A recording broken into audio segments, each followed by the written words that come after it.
નમસ્કાર, આપ જોઈ રહ્યા છો spark today news. Maharaja Sayajirao યુનિવર્સિટીમાં અગાઉના દિવસોમાં બોયઝ અને ગર્લ્સ ક્રિકેટ સિલેક્શન પ્રક્રિયા ચાલી રહી હતી, જે પ્રક્રિયા આજે પૂર્ણ થઈ છે અને બોયઝ તેમજ ગર્લ્સ બંને ટીમમાં 21 ખેલાડીઓની પસંદગી કરવામાં આવી છે।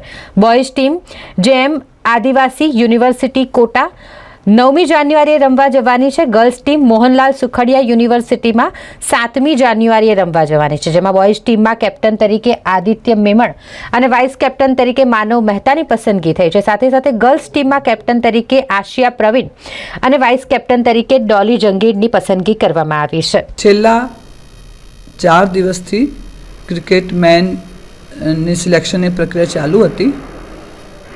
આજે ફાઇનલ ટીમનું સિલેક્શન થયું છે। એમાં 16 પ્લેયરને અમે સિલેક્ટ કર્યા છે। એમાં કેપ્ટન આદિત્ય મેનન છે અને વાઇસ કેપ્ટન માનવ મહેતા છે। આ ટીમ જેએમ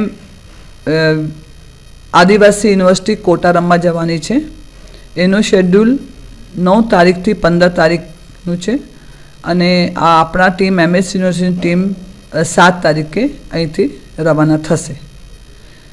એ ઉપરાંત ગર્લ્સની ટીમનું પણ સિલેક્શન 30 તારીખે કરવામાં આવ્યું હતું। એ ટીમ આપણી એમએલ સુખડિયા યુનિવર્સિટી 7 જાન્યુઆરીથી 14 જાન્યુઆરી રમવા જવાની છે અને એ 5 તારીખે આપણા અહીંયાથી ડિપાર્ચર થશે। ગર્લ્સમાં પણ 16 પ્લેયરનું સિલેક્શન કરવામાં આવ્યું છે। એમાં આયશા પરવીન એ આપણા કેપ્ટન છે યુનિવર્સિટીની, ડોલી જાનગીડ એ વાઇસ કેપ્ટન છે।